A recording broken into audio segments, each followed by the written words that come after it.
Thanks for being here. Subscribe to Cheating Stories Best, so you don't miss new stories.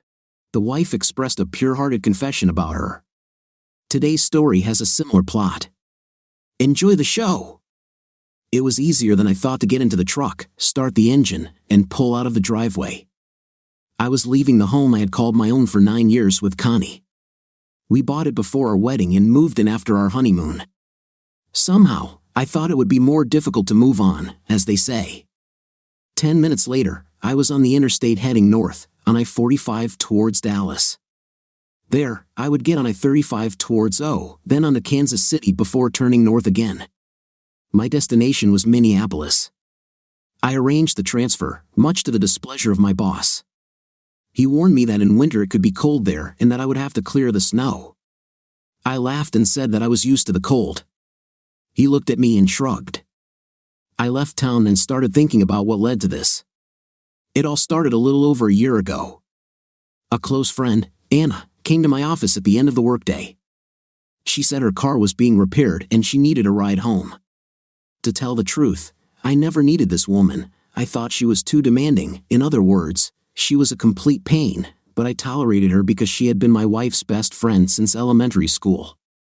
When we arrived at her house, she invited me to come in. I said no thanks because I needed to go home. She said she knew Connie was out of town, so I was in no rush. She offered to cook dinner. I knew something was wrong because she hated cooking. As soon as she sat down on the seat, she began to slowly lift her skirt, continuing to invite me. I told her it was time to go out. She pouted and said, "I don't know what I'm missing." I just looked at her. Then she tried, "Who'll know?" I replied, "I will find out."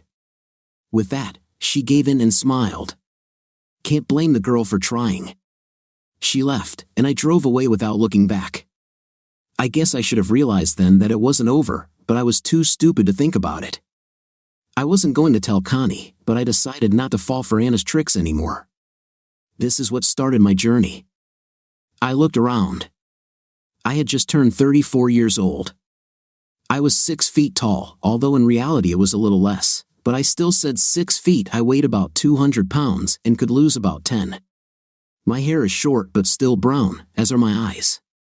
I guess I'm not that bad looking, and I always considered myself lucky to have Connie.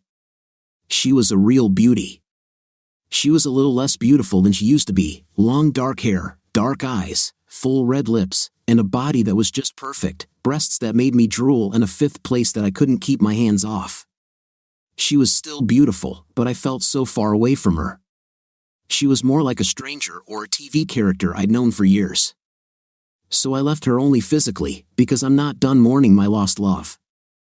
I always thought that we would grow old together and die in each other's arms, but this was not destined to happen. Since a big part of me had died, it didn't feel like as much of a loss as it could have been. With nothing to do but drive, I allowed my mind to recreate the events, thinking maybe I could have done things differently. 6 months have passed since that April day when I dropped Anna off at home. Connie came home angrier than I've ever seen her. I asked what the problem was, and she just looked at me without saying a word. She went into the bedroom and slammed the door. It was a little unusual, but not completely out of the ordinary. Connie had a temper, but she usually took her rage out on me straight away. She didn't leave the bedroom for more than an hour. When I went to check on her, she was in her nightgown, sitting at her dressing table, combing her hair. Seeing me in the reflection, she demanded that I leave. Not wanting to stay where I wasn't welcome, I packed my things for the next day and left. I slept in the guest room, believing Connie would come for me. That would be a mixed blessing. If she came, it would be to express dissatisfaction. I went to work without hearing a word from her. I called her twice, but she didn't answer even once. I knew she had caller ID and felt like, when she saw my number, she sent the call to voicemail. That was fine, but she would have known I called. I got home earlier that evening than she did, but that didn't surprise me. When she didn't come until 9 o'clock, I tried to call her cell phone. I left a message and started to get angry. At 11 o'clock, I was trying to sleep when my phone rang. It was Connie. She was drunk. This was obvious from her speech and the short phrases she used. She told me that she would not come home that evening. she had drunk too much and stayed with a friend. This pissed me off, but she hung up before I could say anything. I stood up and waited a little, not knowing what to do. At midnight, I tried to call her again, but the call went straight to voicemail. I was not only angry but also upset, but there was nothing I could do about it. The next day at the office, everyone probably noticed my mood. That night, I stopped for a drink. I was also going to come home late, so I arrived at midnight. I found Connie's car in the garage, and the engine was cold. I knew that she had arrived at least an hour before me. I walked in expecting a scene, but nothing happened. The house was dark. I found the bedroom by touch. The door was locked. Feeling drunk and tired, I lay down on the guest bed. I woke up a little late the next morning and found that I was alone. Connie had already left. Luckily, it was Friday morning. I arrived at work a little late and did my best to get through the day. I didn't call Connie, but I called a friend who worked with her to make sure she showed up. All he could confirm was that her car was in the parking lot.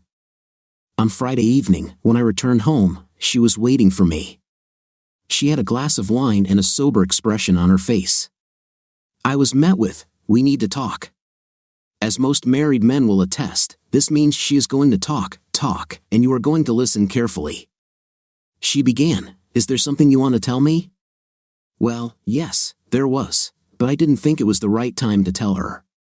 She was being a bit of a detective, and I also remembered the old saying, "I'll wait for her to tell me what I did wrong." I'm not going to admit to something she doesn't already know. When I remained silent, she continued, "I didn't think you'd admit it yourself, but I know all about it.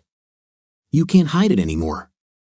I never thought you would betray me like this." Now I was stumped. What the hell did I do? I tried desperately to remember.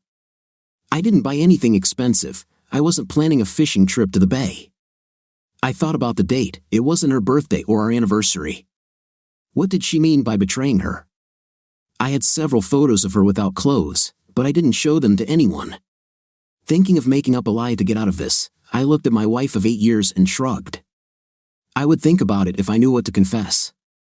"Oh, come on, Martin.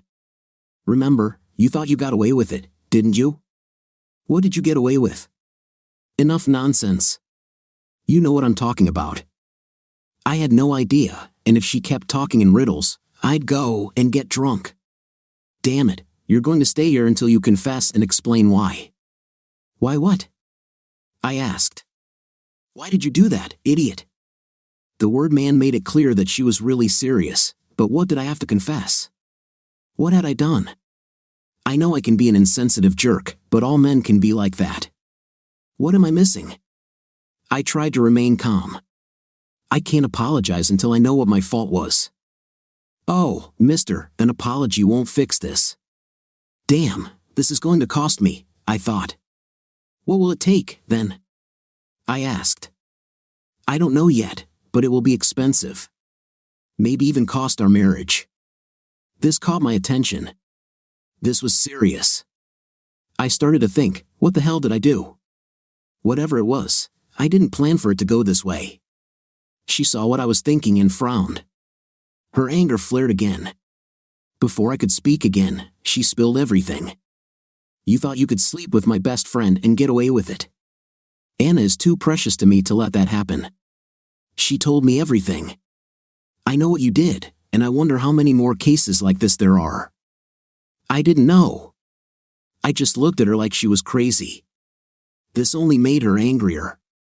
"You are an idiot. You gave Anna a ride home and wanted a little reward, as you put it. You followed her to the door and broke in after her. She didn't want it, but she thought it was better than accusing you of assault." I was shocked. I remembered giving Anna a ride home, but even after her offer, I ignored it. Damn it, I forgot about that. As you can imagine, the rest of the weekend went from bad to worse. There were screams, threats, tears, and mutual insults. I was only guilty of a few insults, but I still defended my side in the battle. For 3 months, we slept in separate beds and only had corridor intim, that is, when passing each other in the corridor, she said to me, "You." I was on edge and contacted a divorce lawyer. A friend had used his services for his divorce. The lawyer's name was Jerry Lewis, but believe me, he was no comedian. His wife had robbed him greatly in the divorce, and he used every case to take revenge on the female knight. I was about to propose a divorce when Connie came to me one night and said it was time to make peace. Our marriage was too important to continue living the way we were. She declared a truce and suggested sharing the bedroom again. I felt a little better, but some of the damage had already been done. After that, nothing was the same. It was not peace, but rather a truce. We both felt it. Then one night, it happened. It was Friday, and Connie didn't come home. I received a call at midnight saying she would be spending the night away from home. I didn't argue and accepted it. This was the second blow. Connie returned home only at noon. She was wearing shorts, a blouse, and sandals, and she had a sports bag in her hand. She seemed happy, as if nothing had happened and it was normal. She went to the bathroom and took a shower with the door closed. I checked the bag. Inside was an evening dress, heels, stockings, a garter belt, a lace push-up bra, makeup, but no panties. Well, that's not entirely true. There were panties in a plastic bag with her work clothes from Friday. I thought about what this could mean. I started imagining all sorts of things, and I mean all sorts, not only bad things, but maybe there was some kind of office party, and she didn't invite me simply out of anger. She had her ways, but I still loved her despite them all. When she arrived in the kitchen, she smiled and said, "Thanks for helping me unpack." I took this as a sign that she wanted to tell me what happened, so I asked her. Connie blushed and tried to look flirtatious. Well, to be completely honest, I had a date. A date? I shouted. Yes, a date, and I won't lie about it like you do. What the hell do you mean? I asked. It's true, she answered. Fair's fair. You slept with Anna, so I got my chance. I told you nothing happened with Anna. I don't know why you don't believe me. Keep lying, but I won't. I had a great date, dinner, dancing. You know, you haven't taken me dancing in years.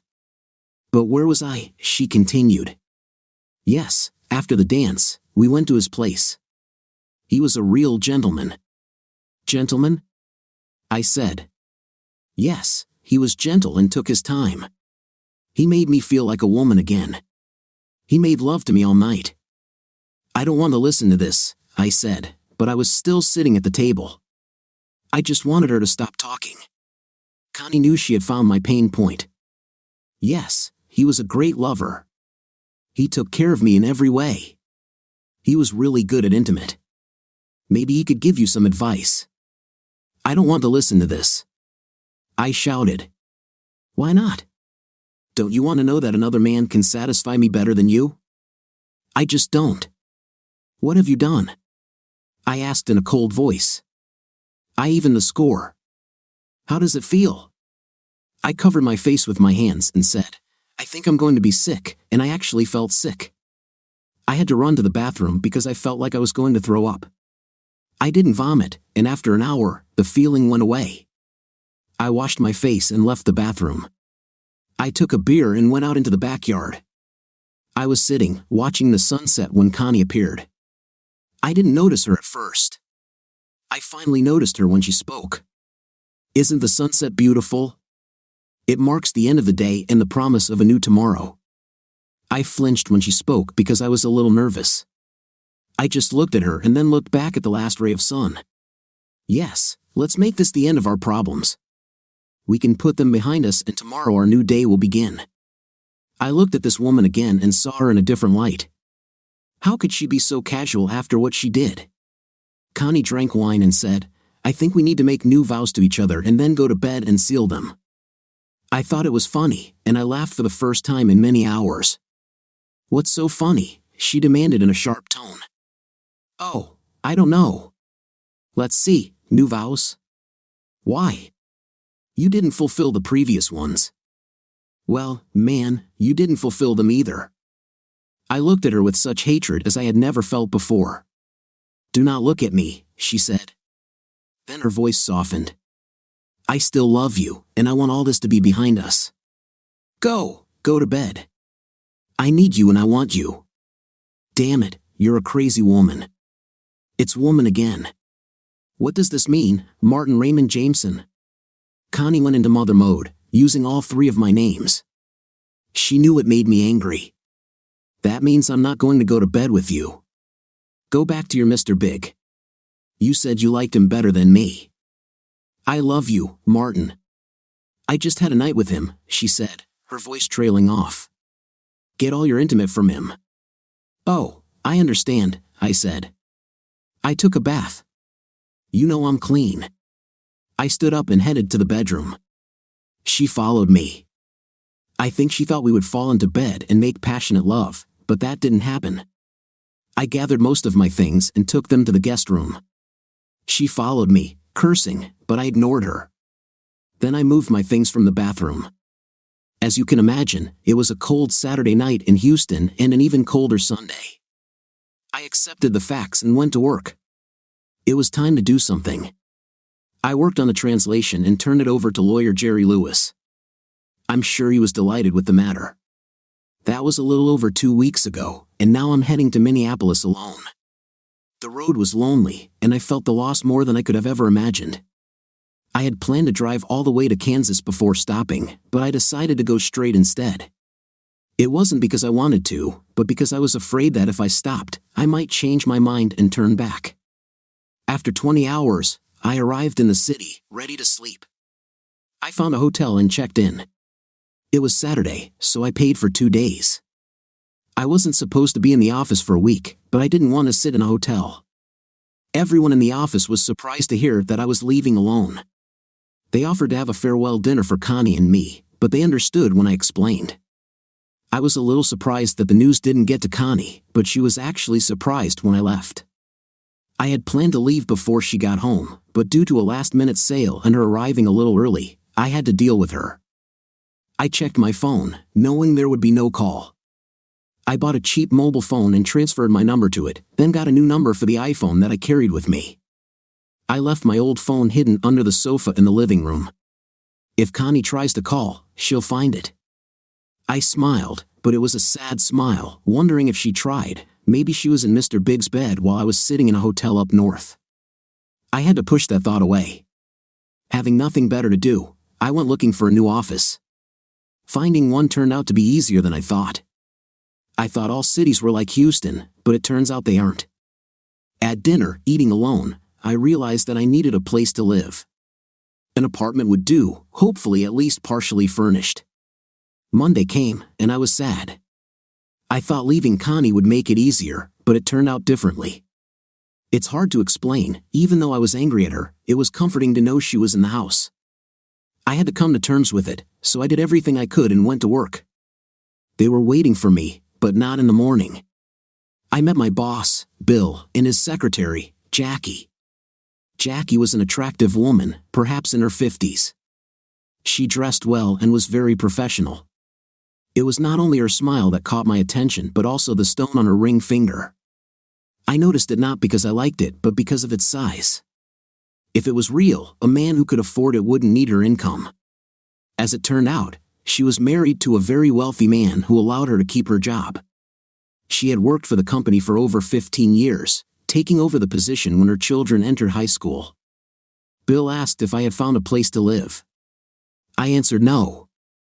He asked if I wanted Jackie to find options for me. I was surprised by what she had prepared for me. At 10 p.m., taking the brochures, I noticed that she had a daughter about my age who could show me around the city. I thanked her but told her I was married. Jackie looked at me strangely and then smiled. I thought she was offended, but it turned out she knew about my impending divorce and realized it was a topic I did not want to discuss. If they need to verify your employment, here's my business card with a direct number. Most of them are new complexes and need tenants, but they can still check, she said. I went and rented a one-room apartment on the 4th floor. At the second viewing, it was unfurnished, but there was a company that could furnish it and rent out or sell whatever they brought. I had a daily allowance and paid for everything. I was settled in by Wednesday and ready to go. The following Thursday, Connie found me. She was a dissatisfied woman by then. She had received documents about the upcoming divorce. I listened to the insults and tried not to respond in kind. I was at my new workplace and didn't want to air my dirty laundry in front of my new colleagues. It took me about 40 calls before I found the damn phone under the sofa. You can be very sneaky sometimes. Then, on Tuesday at the office, they handed me the documents. I only found you when my lawyer asked for your address to serve you with a summons. I'm filing a counterclaim. You perverted idiot. But that wasn't the hardest thing for me. The killer part was when she burst into tears. I knew I still had feelings for her, but not the same as before. However, it pained me to see her suffer. Luckily, my lawyer delayed serving the summons. He said he represented me in Texas and, since I was out of state, everything had to go through him. He kept me informed and enjoyed making Connie crazy. I found the people in Minnesota different, not bad, just different. In the far north, people enjoy the warm months as best they can. The only exception was that all the pools were indoors, but otherwise, people used parks and baseball fields until late at night, especially in the summer when children are out of school. I started walking to work. It was a little over a mile. On the first day, I regretted the decision before I was halfway through. When they found out that I was walking, I expected ridicule about the lack of money for gasoline, but this did not happen. By the second week, I was already enjoying my walks. I looked forward to the arrival of spring and the departure of summer. It was already cold, although it was only the end of September. I was walking down the hallway towards my door when a woman came out of her apartment almost colliding with me. All I remember is that she was wearing a small swimsuit that barely covered her, but I wasn't complaining. Oh, sorry. I was going swimming. I guess I should have put on a robe, she said with a smile, and the corridor lit up. I didn't know what to say. I just stared, as if I had never seen a woman in a swimsuit before. See you there, she asked. I didn't plan to. I tried to smile while looking at the two bulges covered with bright fabric. Maybe next time, she said, and then she left. I probably looked like a fool, just standing there and watching. When she turned the corner, I walked towards my door, then I felt stupid. I thought about her when I opened the door. I had just walked in when the phone rang. I was on duty, so I grabbed it. I think it will be a surprise, I heard Connie say. Yes, I suppose so. How are you? I asked, not knowing what else to say. Do you really care? She asked, and the question wasn't sarcastic, which hurt me. Yes, in a way. I'm not doing well. I miss you, and I want you back. I just got your number. It took me so long to find you. I love you, Martin, and I'm so sorry. Can't we work this out? I promise I'll fix everything. I heard her crying quietly. Let me think. I just don't know. A lot of water has passed under the bridge since then, not as much as in our marriage. I was caught. I could only promise to think about it and call her. She still had our old number and cell phone, so I knew them by heart. We talked some more and laughed. It was pleasant but also painful. It reminded me of what I had lost. I hung up, promising to call back within a week. I was tormented for the next few days, and most of the staff noticed it. Finally, on the 6th day, I called. It was difficult, but I told Connie that it would be better to get a divorce. She took it better than I expected. I was relieved. On Wednesday, when I hung up, it was over. On Friday, I came home. As I walked around the corner from the elevator to my door, I saw Connie sitting on her suitcase in front of my door. She didn't look happy. I walked towards her. The distance was over 100 feet, but I would have preferred it to have been a mile. When she saw me, her face lit up. What are you doing here? I asked, not angrily. I just had to come. I still love you, and I think you still love me. I couldn't leave this without one last try. I looked around. Let's go inside. That's fine with me. I think we need some privacy, she said, looking down the hall. I followed her gaze but saw nothing. Inside, she tried to kiss me, but it just didn't feel right. What's wrong? Do I have bad breath? No, it doesn't feel right, she said. Are you feeling right with that redhead? I asked, confused. I was stunned because I didn't know who she was talking about. Who? Oh, you know, the hallway matron. I wrinkled my face. Corridor matron? Don't play the fool with me. That long-legged, big-breasted woman who came to ask me why I was sitting in front of your door? No, she said. She asked me why I was sitting in front of Martin's door. If you don't know her, how did I recognize her name? I asked. I still didn't know who she was talking about, but I walked towards the door. I opened it and showed Connie my name on the door. Well, she knew you anyway. When I told her I was your wife, you could see it on her face. You won't see her again. I haven't seen her anyway, I said, raising my voice. If you don't know her, how do you know I didn't sleep with her? Mr. Jameson, she said. I didn't answer, but I knew because I didn't have a nightlife. I wasn't going to admit it. The night didn't go well. She slept in my bed, I slept on the sofa. We talked, argued, and quarreled the entire next day. I'm sure everyone in the hallway or in the next apartment knew about the argument, but perhaps not all the words were said. Finally, on Saturday afternoon, I sat Connie down. We both calmed down a little. She asked me to forgive her, and I tried to explain. Connie, I have forgiven you. I did that a while ago. If you forgave me, why didn't you come home? It's true, I can forgive, but the damage is done. Let me explain. You took my most valuable treasure and broke it. Whether it was in anger or by mistake, it doesn't matter. The treasure is destroyed. I can forgive you even for an intentional action because I know it was anger, not revenge. She smiled and tried to speak, but I raised my hand to continue. As I said, my treasure was destroyed, or should I say broken. Then you tried to glue it back together. Perhaps it could serve its purpose, but every time I saw it, I would remember how it was broken, and it would never be the same. So, you haven't forgiven me? Connie started crying. It hurt me. I hugged her and told her I forgave her, but the damage was done and could not be undone. What we had was special, and when it happened between us, that feeling disappeared. I care about you deeply, but it's better for us to leave. I don't want to experience this sadness every day. Connie held back her tears. I understand. When I was with him, it just wasn't the same. Here, it was not what she said, but how I knew she had done more than just hold Roger's hand. It hurt, and I regretted knowing his name. Martin, I went into it with the intention, but I couldn't. I thought about you, and it wasn't the same.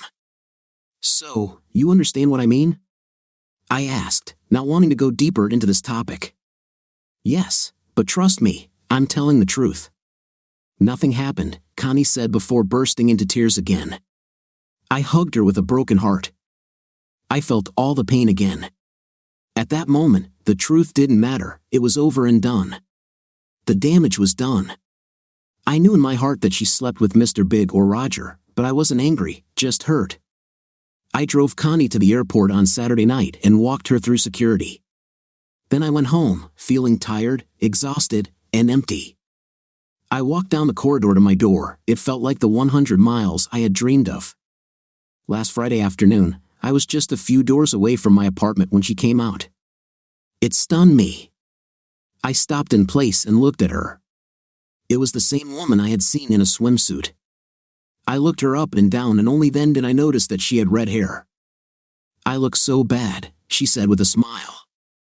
Sorry, I was just lost in my thoughts. You scared me, and I had to remember where I was. Looks like you need a friend. Come in and sit down for a minute. I don't think you should be alone. I looked at her, then at her door. I saw a name on the door, Katie Taylor.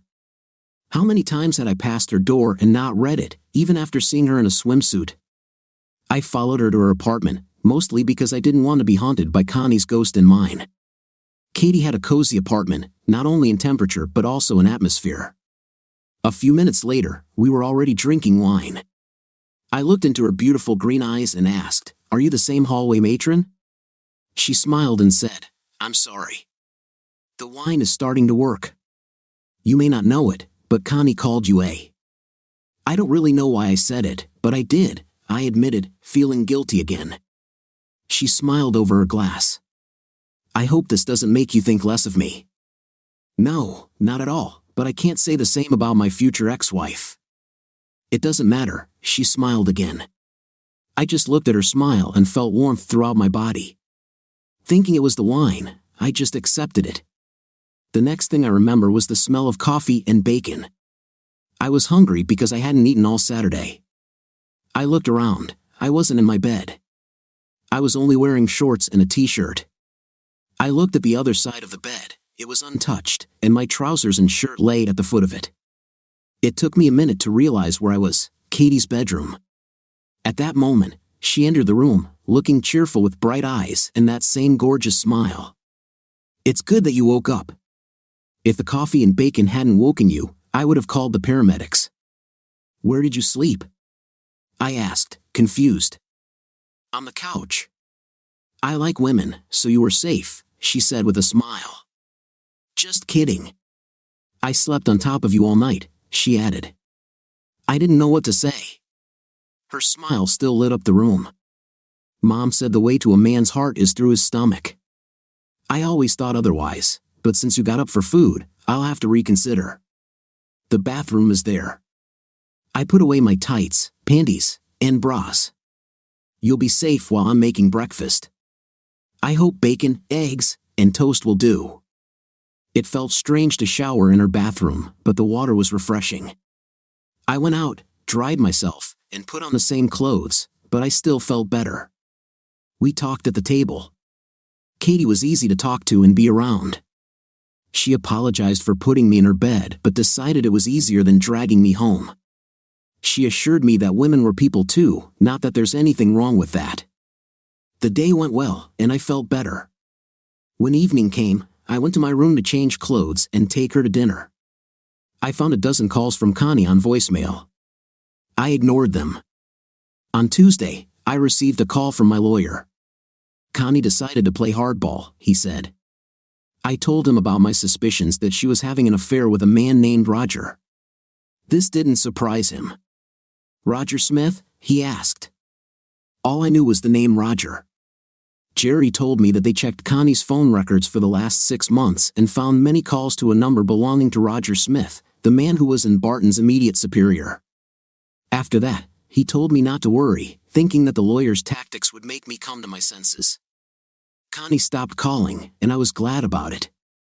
I was happy to be away. A month passed before I found out what had happened. My lawyer, Mr. Jerry Lewis, cornered them. He took statements from Connie and Ann. I was supposed to be interviewed next week under oath.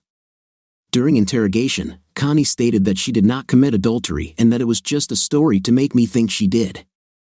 She confirmed that we had an intimate relationship, but none of the women's testimonies were challenged by my lawyer. At that moment, he took out his laptop and played the video. I was smart enough to use my iPhone to record Connie's vivid description of her date. Jerry asked her, "Are you saying it was all made up?" Connie blushed. "Yeah, I just wanted him to feel what I felt." "You mean it wasn't true?" "Yes." "Then why didn't you tell him right away? Why didn't you explain that it was fiction?" "I couldn't. I was too angry.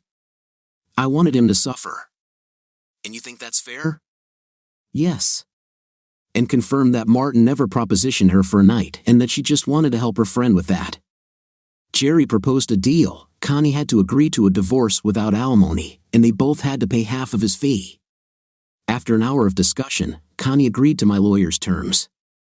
To make matters worse, Jerry made his fee payable to Connie. Disputes began about how exactly Ann and Connie would pay their shares. I must admit that I was impressed with my lawyer and felt rewarded. Jerry had Connie sign the agreement that same day. He said he would send it to me for review. If everything was in order, he would submit the documents to the court. This would take about a week or two at most, but he didn't wait at all. I received the documents by 10 a.m. the next day. I waited at FedEx, trusted him, and just signed it and sent it back. He received them by 4 p.m. that same day. By 6 o'clock in the evening, I was divorced. I waited in the office and received his fax. I would receive the official documents in a week by registered mail. The divorce was final on Wednesday, and I wanted to celebrate a little. On Thursday night, I thought who better to do this with than Katie. We were at my house and almost ready to go when the phone rang. I was in the bathroom, so I asked Katie to answer if it was work. As I walked out, I heard part of Katie's conversation. "Who am I? I thought you remembered me. I'm the corridor matron." There was silence. I couldn't make out the words, but it was clear from the voice that they were shouting at the other end of the line.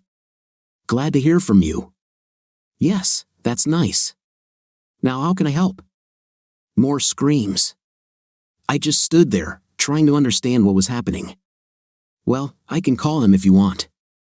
"Oh, wait, he just got out of the shower." A short pause. "Martin, you could at least wrap yourself in a towel. You're embarrassing me." "Yes, Connie, I think he can talk to you now." Katie covered the receiver with her hand. "Sorry, but the gets out sometimes," she whispered with a sinister smile. I picked up the phone and smiled. She held it away from her face and said loud enough to be heard over the phone, "Why are you embarrassed? You're without anything too." Then she said, "Hi Connie." Connie attacked me with a stream of curses. I kept the phone away from my ear. Katie ran her finger over her other finger, whispering, "Shame on you," while trying not to laugh.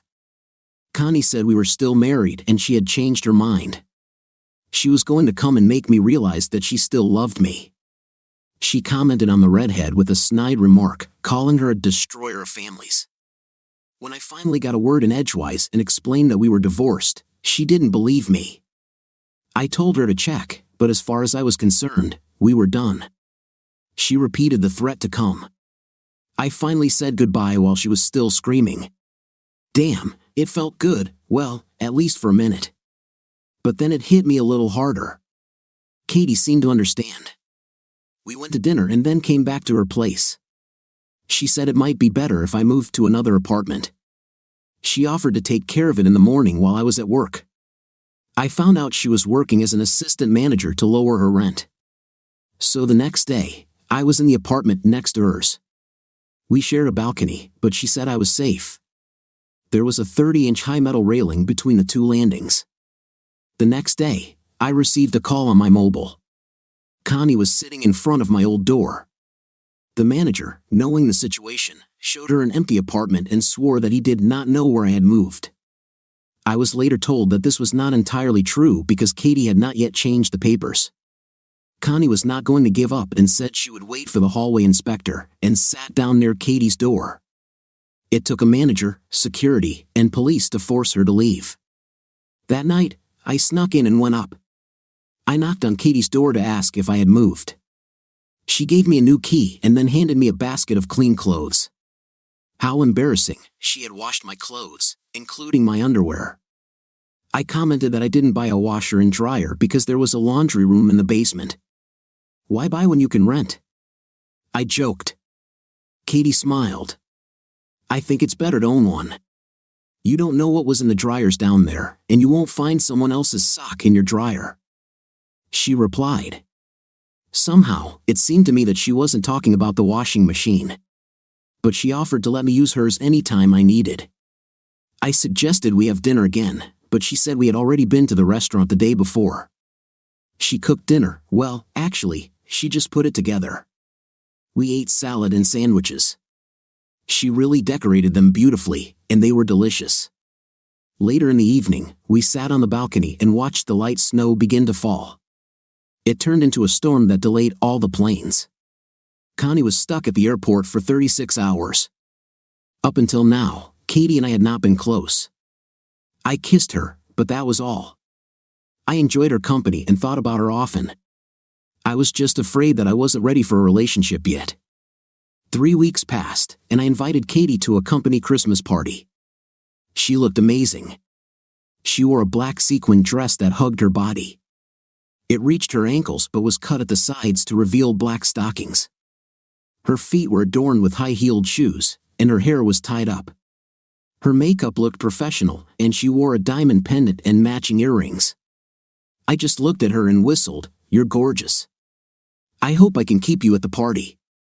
I had to explain myself. knowing there would be several men at the party with much more charm and proposals for her. She smiled and took it as a compliment, replying, "You look good too." We arrived at the party, and when she saw where I worked, she laughed. "I didn't know you worked for tape pressure controls. My mom works here too. She's always trying to set me up with guys she works with. If we see her and she drags him in, I'll be so embarrassed." I realized that we had never discussed our jobs. "Where do you work?" "I work for Stillman. They're one of our suppliers. It's a small world. I work in the accounts payable department. It's not much fun, and my corner doesn't have a window." She laughed, which warmed me up. At that moment, I saw my boss. I took Katie to him. "Hi Bill, I'd like to introduce Katie Taylor." "Katie, this is Bill Green, my boss. And I'm sorry I wasn't introduced to your wife," I added. Bill smiled. "Katie, what a surprise." "Hi Bill, nice to see you again." "Fran, how are the children?" Katie answered, but I felt like I was missing something. Then another shock awaited me. Jackie walked over and hugged Katie. I was introduced to Rick Taylor, Jackie's husband. Everyone seemed to know Katie. A minute later, Katie whispered something to Jackie, and Jackie started laughing. This stunned Katie and caught everyone's attention. Jackie took her husband's arm and apologized. A minute later, Bill and his wife were busy talking to another couple. I just had to ask what it was about. Katie looked into my eyes, didn't say a word, and led me to a secluded area near the dance floor. It was my mom, I told her. I asked her not to bring anyone from her office. I wanted her to know that I had a date and didn't need help. Katie just burst out laughing. And she took Dad away. "I'll deal with this." It dawned on me that Jackie had offered to help her daughter show me around, the same Jackie who had arranged this. Katie noticed that I was thinking and asked, "What are you thinking about?" "Tell me, do you have a sister?" "No, just me and my brother, but we lost him to cancer about 10 years ago." I heard the pain in her voice. "Sorry. I hope I didn't ruin the evening." She smiled. "You didn't spoil it, and I hope Mom doesn't ruin it. I wouldn't be surprised if she brought this guy in just so I could have a choice, as she would say." I remembered too many times when Jackie tried to get me to call my daughter. Now I was with that same woman. It was funny, but I could be wrong, or Jackie could have more than one man in mind for her. I decided to keep my thoughts to myself. I'll wait to see what the night brings. A few minutes later, the music started playing. I'm not a great dancer, and I warned Katie about this, but she still went on the dance floor with me. I held her while we swayed slowly. I don't know how good we looked, but we both enjoyed it. During dinner, we sat with my boss and his wife. Also at the table were Jackie, Rick, and Mr. and Mrs. Chapman. Charles Chapman is our division president. I've never met him, but I've seen his photo many times. Everyone seemed to know Katie, and she knew them. I felt like a stranger in this group. Throughout the evening, I noticed Jackie looking at me or Katie, smiling or laughing while sipping champagne. But I noticed more. I saw the love between Jackie and Rick. I watched closely from the table. Jackie listened to her husband's every word, and he was just as committed to her. They often touched each other. One way I noticed was when Rick was talking. Jackie would hug his upper right arm, interlocking her fingers and laying her head on his shoulder. He covered her left hand with his, opening his palm and spreading his ring and index fingers to reveal her wedding ring. His gold ring touched her stone. He may have done this because the stone was so big, but I think it was more to show their union. They always seemed to be touching each other. She might stroke his hand or hold his hand, or he would look for her hand. It was as if there was a neon sign above them declaring their love. I envied them. I looked and saw what life could be. I had to admit that it could have just been for show or temporary, but I'd bet it wasn't. I looked for so long that my companion noticed my distraction. Katie stood up to go to the ladies' room. Jackie and Fran went with her. When Katie returned, I stood up to help her sit down, but instead, she smiled at me. It warmed me to the core. She took my hand and led me to the dance floor. She disappeared into my arms. After a minute, she looked up and asked, Can I tell you something without you getting mad? Of course. Why should I be angry? Unless you say you met an old boyfriend and want to go home with him. I was half joking, but in reality, I was afraid she was too good to be true. Katie pulled away from me and looked straight into my eyes with a serious face. I am here with the man I chose. She then relaxed and laid her head back on my shoulder. What I wanted to say before I was interrupted is that she wasn't angry. My mother confessed, "You're the man she wanted me to meet." I couldn't believe my ears and thought about what we both said. I mean, my boss's secretary wanted to set me up with her daughter, and Katie talks about how her mom always finds her a boyfriend.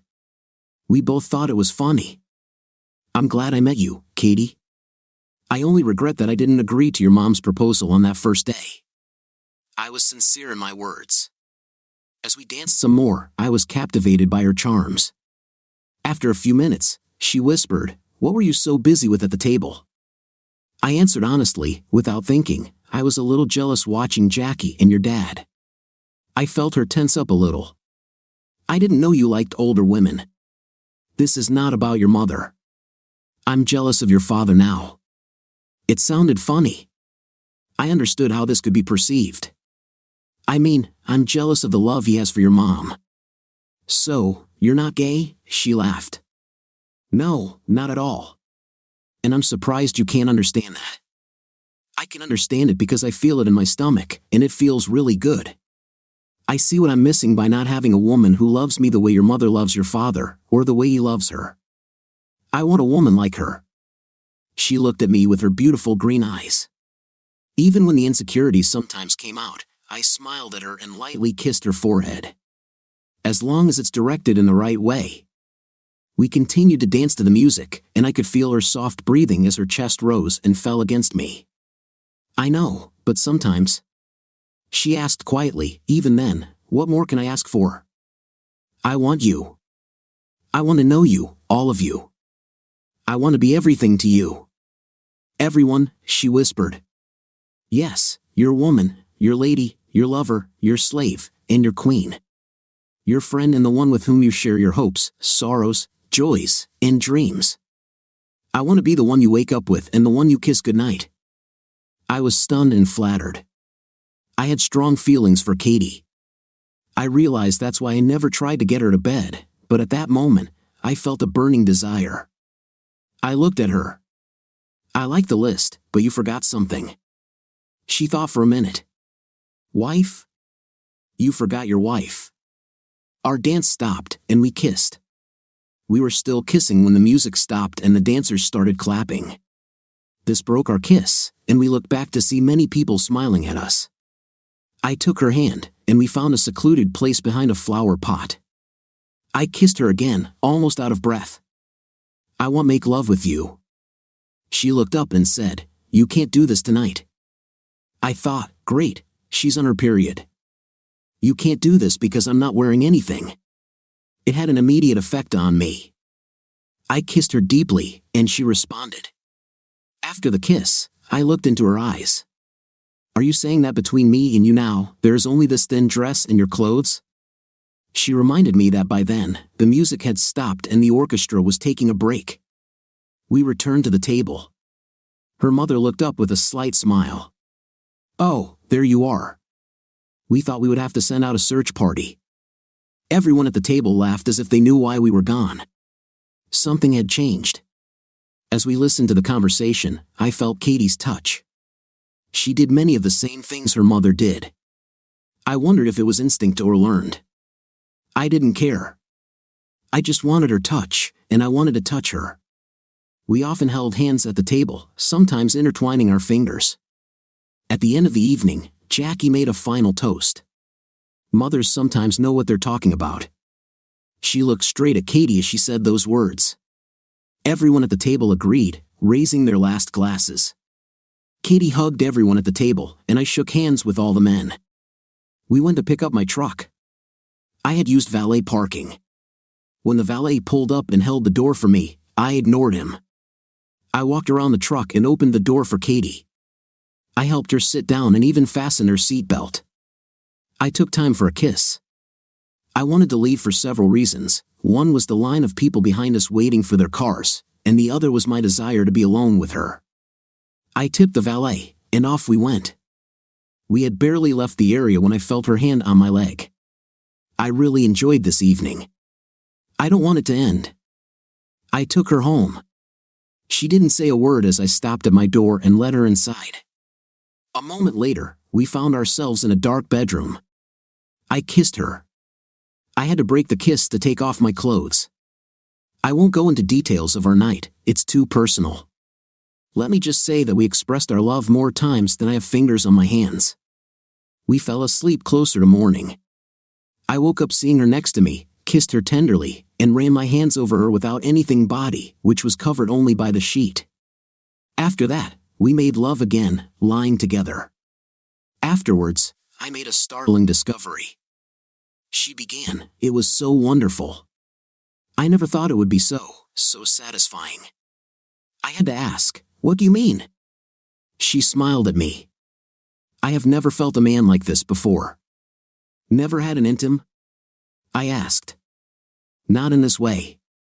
I've had a night before, but never made love. With the few men I've been with, just 3, I never let them. I always demanded that they use a protection, but I didn't with you." "I know, and I didn't want you to feel pressured," she sighed, pressing herself closer to me. "Are you on birth control or something?" "No, I never wanted to risk it. I want children." Katie replied, "I hope you do, because I want your baby." "What will your parents think?" "I don't care because now I'm your woman. Get up right now and get yourself in order. We need to do something." I think she was a little offended, but she stood up. We showered together to save water, of course, and then got dressed. She didn't ask where we were going. I saw the joy in her eyes when we arrived at the jewelry store. I let her choose the ring, and the price was not an issue. She was a little embarrassed when I didn't let her put it on but took the box and put it in my pocket. "Now call your parents and ask if we can come over." While we were driving to her parents' house, I let her look at the ring. A few minutes later, we were at their door. Jackie and Rick met us. We were in the living room when I started, "Mr. and Mrs. Taylor, I come with a confession and a question." All 3 in the room exchanged glances. "Last night, I'm afraid I took advantage of the situation. I should have abstained, but I didn't. I should have been correct and respectful and taken Katie home to her house. I didn't do it. I'm afraid I've dishonored her. I value her very much and do not want her or our child to be disgraced by my actions. So, I have come to ask for your permission to ask Katie to marry me." This stunned everyone. I explained, "I will ask for her hand only with your blessing." Jackie spoke up, "I believe this decision will be Katie's, but we both thank you for wanting our blessing. Now, if possible, let me take my daughter for a moment." She stood up and called Katie into the other room. A minute later, they called Rick. I sat in the room, wondering what I was doing. We didn't have to wait long. Rick came back to me. "Martin, as far as Jackie and I are concerned, you have our blessing. But I was waiting for the shoe to drop. We would like you to leave her with us and come back tomorrow to ask for her hand. If you do this, please wear a suit, and of course, there may be a celebration." With these words, I was escorted to the door. I thought about the suit while driving home. The only thing that came to mind was that perhaps we would go to church together. And why wait? Were they going to try to talk her out of it? We would only be engaged. This didn't mean we'd get married right away, but I wanted it to happen soon. Just in case, the day passed slowly and was hard for me. I was afraid it was all too good to be true, and I didn't sleep well at night, partly because I could still smell Katie's scent on the bedding. I felt more alone than I ever remembered. Sunday arrived. I called to make sure I wouldn't be late. I expected to hit the road before 9 a.m. in order to be in time for the service, but it turned out not to be so. I was invited to arrive at 1 o'clock in the afternoon. Of course, I arrived on time. I was met at the door by Jackie, who had a pleasant, almost disarming smile. I felt cold, imagining the worst. I was shown into the living room, where Katie and her father were waiting. As we all sat down, Jackie asked, "Now, Martin, why are you here?"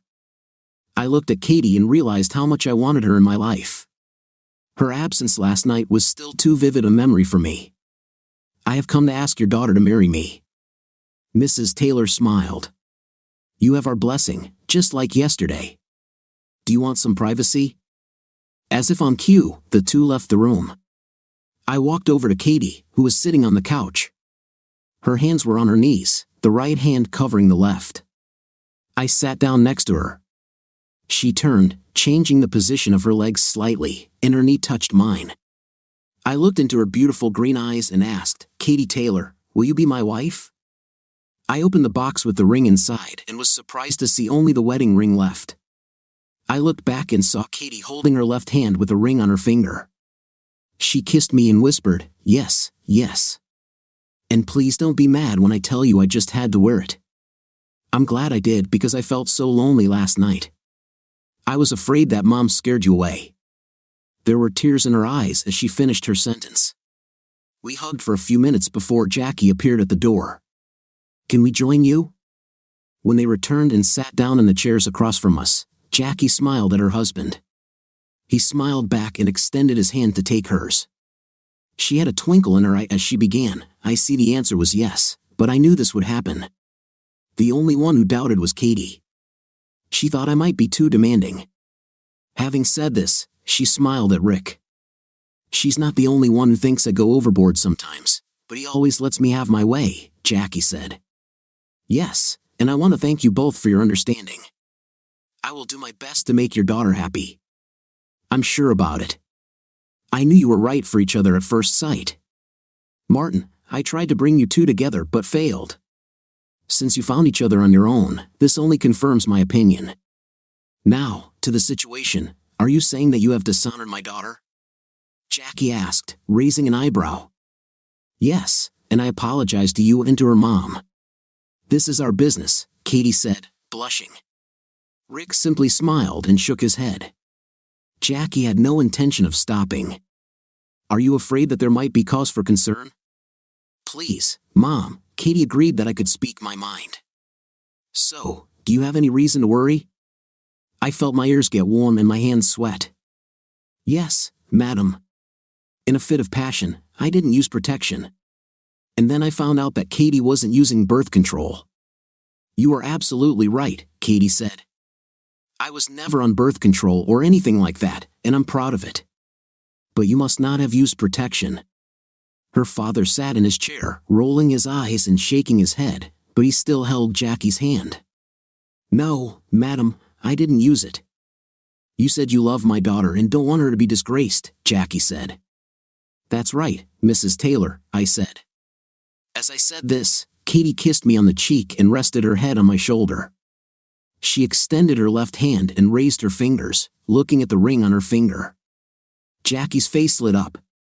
Martin, she's been looking at that ring since you left. She picked up her ring and looked at him, then at her husband. But I think I know why, because it symbolizes your love and her devotion to you. Now, where did I leave off? Yes, I want to offer a solution to your problem, or possible problem. If you want to honor my daughter for the gifts she gave you, you can do so by marrying her immediately. Yes, Mrs. Taylor, we will do it as soon as we can arrange it. This is true. What if I can arrange it today in this house? I couldn't believe my ears. I turned and looked at Katie. She had a slight frown on her face. She pulled me close and whispered, "We don't have to." I looked at my future mother-in-law. Can you do this?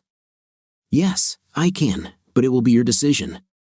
I don't insist, I just suggest. I smiled. Does this mean we can sleep together tonight without shame? Martin, you can sleep together anyway without shame as far as we know. Katie, are you ready to take a chance today? I mean, you can change your mind. I just wanted to give you some time. Martin, I am your woman with or without this ring. My heart belongs to you. I just gave you the rest of my body. On Saturday morning, if it's not too hard, I'd be happy to get married today. Jackie looked at her husband. She smiled as if she was very pleased. She made the call, and we waited. As we waited, my future mother-in-law explained that today's wedding was her idea. I discussed this with Rick and then with Katie. You see, I'm selfish. I want Katie by my side. She is my only daughter and my only remaining child. She left and lived in California for 5 years. She just returned to us about a month before you, Martin. Like I said, I'm selfish. I want Katie to put down roots here next to me. I want to see her happy and for her to give me grandchildren. This, Martin, will require your efforts. Katie is 33 years old. Mom, you shouldn't tell everything. I'm your mother, Jackie said matter-of-factly, and that gives me some privileges. As I said, she is 33 years old, but with the right man, you, Martin, she has time to give me several grandchildren. I should have had about 10 of them by now, but that didn't happen. But then you haven't come into her life until now. She waited, and I think she was wise. I will say, young man, that if you impregnated my daughter by your actions on Saturday morning, I would not be the least displeased. Honey, let's give them some privacy, Rick said, leading her away. I got the impression that it was not for strong words, but to enjoy personal time. The priest arrived within a few minutes, and in less than an hour, Katie became Mrs. Martin Raymond Jameson. Just as we were about to leave, my father-in-law stopped us. Jackie was next to him, holding his hand with both of hers. He handed me a package. It was a week at the Imperial Hotel in the city center, and this was the wedding suite. It's the least I can do, considering Jackie insisted on it, he said with a smile, but he wasn't angry in the least. We spent a week of complete bliss in the suite. It was a penthouse with an indoor heated pool and jacuzzi. I won't go into detail about what we enjoyed as we continued to consummate our marriage, but I will say that no part of my bride's body was left unexplored. My fingers and lips touched every inch of her skin. My nose smelled her body mixed with her perfume. My eyes absorbed all her beauty. I memorized her voice and confessed my love many times. I'll tell you about one instance. Late in the evening, we were without anything in the jacuzzi. It was snowing, and we opened the glass doors to let in the cold air. We drank champagne while enjoying the water. Katie said she loved the snow and got out of the hot tub. She called me under the light snowfall, and I reluctantly joined her. After a few seconds of watching her dance without clothes in the snow, I felt a chill. I commented that my little friend was almost hidden. Katie laughed and said she could fix it. Like I said, the week was fantastic. Jackie ordered all our meals, and the staff called to find out when we wanted them to be served. The first dinner was lobster and oysters. There was a postcard with it. I opened it. It was a postcard with a note, "Just to keep you going," it said. She signed it and drew 2 beautiful eyes, both with long eyelashes, but one was closed as if winking.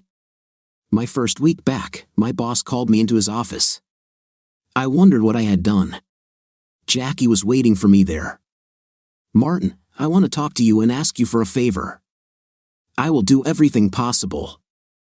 "I want to ask you first, then Katie. I know what Rick will say, but everything will depend on you." I was waiting. My mother-in-law turned out to be full of surprises. "I want to ask your permission to have a big wedding reception for you and Katie." I frowned. "Please listen to me. She is my only daughter. Rick and I didn't have a wedding. We eloped and got married. We had no money, and my father didn't like my choice of husband. We started from scratch. Rick earned everything we have. He has achieved a lot. So please, let me arrange the wedding for you.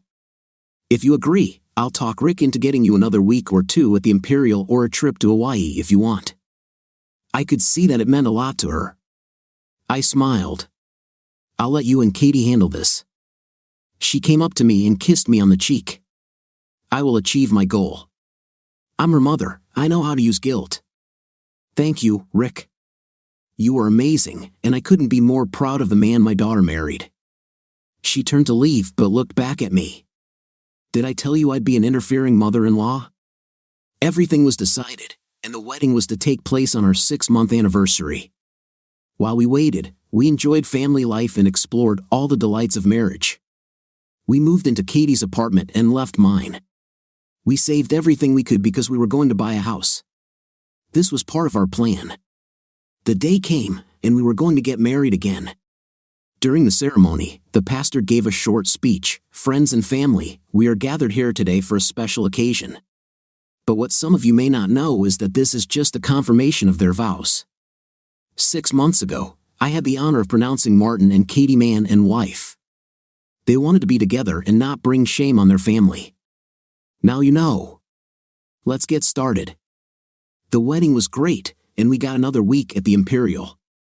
I found out that it cost my father-in-law quite a bit of money, but not as much as Jackie spent on the wedding. But they were happy, and we were happy to support them. After the event, we moved into our own house. I got home just as Katie was answering the phone. Jameson's residence. Well, hello. How are you? I'm glad you didn't have any problems with the number. It's on the list.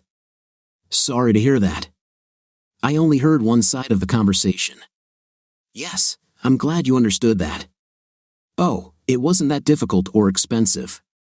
Yes, I just wanted you to know, and I'm sorry that I somehow forgot to send you an invitation, but I included it in the package. Yes, photo. Yes, really. Is that what you're saying? Postcard?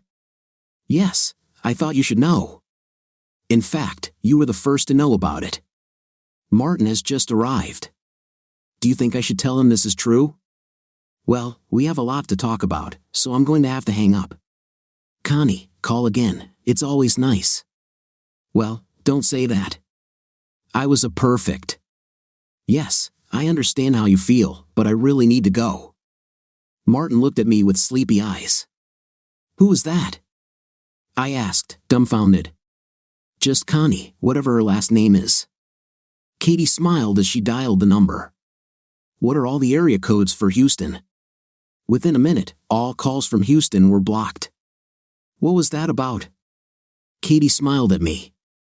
The idiotism just came out again. Are you angry? No, it seems to have been aimed correctly. But what was it about? At that moment, the dryer alarm went off. I have things to do, but come on, I'll tell you. She went to the laundry room, taking the envelope with her. It was something like a greeting card. In the laundry room, she pulled the clothes out of the dryer and placed them on the table. I wanted to get her attention, so I picked her up and sat her on the dryer facing me. Now tell me what's going on. I just felt bad that we didn't tell Connie about our wedding, so I sent her a small package today via FedEx.